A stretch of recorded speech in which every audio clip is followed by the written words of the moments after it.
Milí poslucháči, tak vítam vás opäť v časti videí a tvorby, ktoré sú venované vedomému životu. A v dnešnom dieli sa budeme venovať, alebo respektíve venujem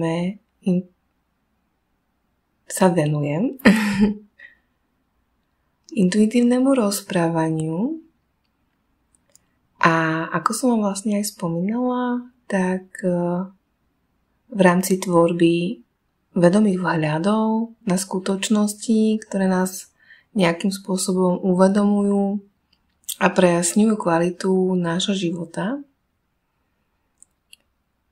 A tieto vhľady, ako je napríklad mentálny detox alebo pozitívne vyhlásenia, ktoré vlastne sú aj spomenuté v ďalších videách v rámci sféry alebo roviny vedomej mysle.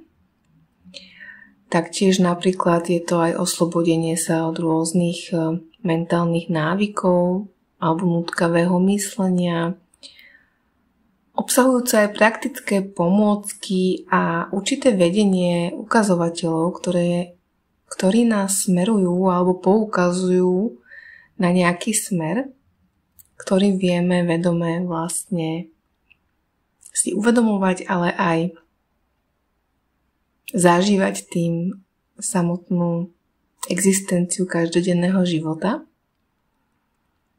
Tieto vhľady sa venujú napríklad aj premosteniu vedomia s tokom života, a podieľajú sa na vedomom výbere a vedomej komunikácii a taktiež sprostredkovávajú kľúčové momenty pre náš život. Takže je naozaj obohacujúce sa venovať týmto vnútorným procesom pre mňa a veľmi sa teším, že môžem sprostredkovávať tieto informácie pre nás v rámci tejto tvorby, v rámci tohto tvorenia, a taktiež v informáciách poskytujem aj odkazy, kde si viete o mojej tvorbe vlastne aj prečítať články v rámci autorskej činnosti, v rámci súznenia toho ako celku. Takže tieto vhľady je ako keby prospešné vnímať vo svojom živote ako možnosť a vlastne voľbu, ako sa nazerať na inú perspektívu danej situácie, prípadne okamihu a okolností alebo deja v našom živote. Určitým zmysluplným postojom vieme ovplyvňovať sled tej udalosti alebo sled následnej tej situácie. No a tým, že sa to vlastne vyviera z tejto prirodzenosti existencie, tak je to niečo nemenné a to nám môže naozaj poskytnúť alebo nám poskytuje oporu a stabilitu. Nie ako napríklad prirovnám k emóciám, áno, prídu, odídu, hore, dole, zľava, doprava a podobne. No a vlastne vnímaním týchto vnútorných procesov vieme vlastne aj sa rozhodovať vedome a spočinúť alebo spočívať už v tej vedomej mysli, bez tej záťaže, v tej ľahkosti, vybrať si tú jednoduchosť a tým vlastne značným spôsobom ovplyvniť kvalitu nášho života. No a vďaka vlastne aj týmto vhľadom máme možnosť zažívať uvedomenia. A tieto uvedomenia nám prejasňujú vlastne situácie a prinášajú nás do toho vedomia plnšie. Aj v zažívaní prítomnosti, aj vo vnímaní toku života.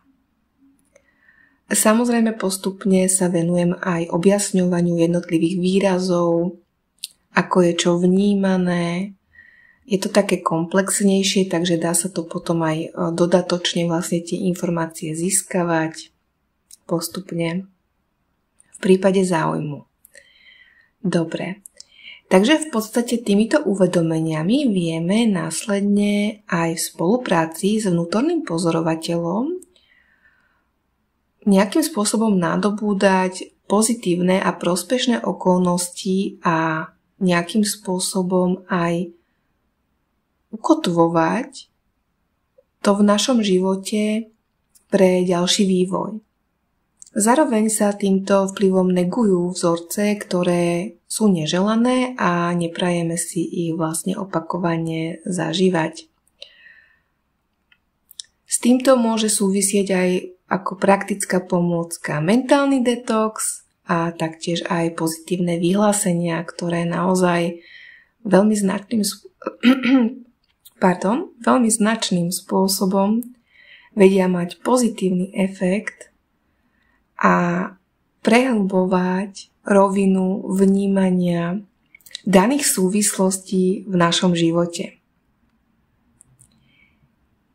Takže je mnoho aspektov, ktoré nám dokážu aj priniesť kľúčové momenty takzvanými viacnásobnými synchronizáciami, kedy vznikajú a ku prospechu prežívanej skutočnosti.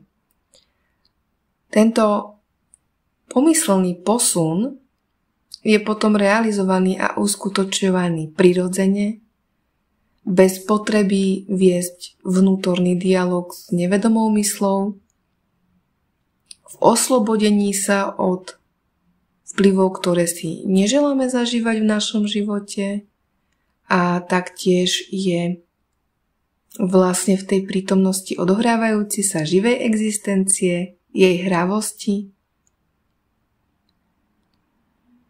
a v podstate aj tá jednoduchosť, obyčajnosť je veľmi nevšedná, originálna, jedinečná a unikátna.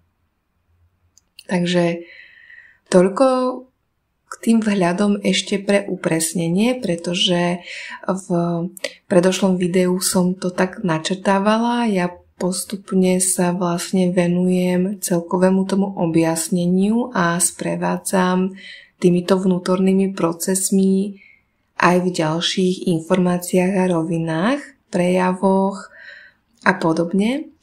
Takže je čo objavovať a pritom je to už objavené. Sú rôzne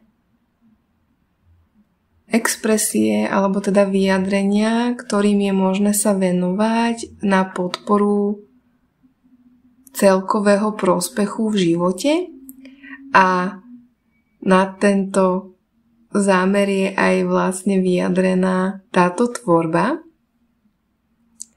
A ešte teda by som možno poukázala na pôsobenie tejto tvorby, ktorá je charakteristická takým osobitejším zameraním v oblasti týchto vnútorných procesov, ktoré naozaj vedia poskytnúť sled uvedomení a zásadne vlastne to ponímanie zmeny pohľadu na vnímanie seba a svojho života poskytnúť. Takže je tu umožnené vyjadrenie hlavne kvalitatívnej zložky obsahu a taktiež prejavenia jej významu. To znamená, že v konečnom dôsledku nám tým vzniká ideál celkového princípu vedomého života. Takže ešte raz vám vítam v tejto tvorbe vedomého života, ktorá práve zahŕňa už predošle spomínané aspekty a vhľady, vďaka ktorým následne sú umožnené tieto uvedomenia, vytvorenie priestoru na prejavenie živej existencie a veľmi pekne vám ďakujem za počúvanie a prajem vám zároveň aj naplnené počúvanie a teším sa na ďalšie tvorenie.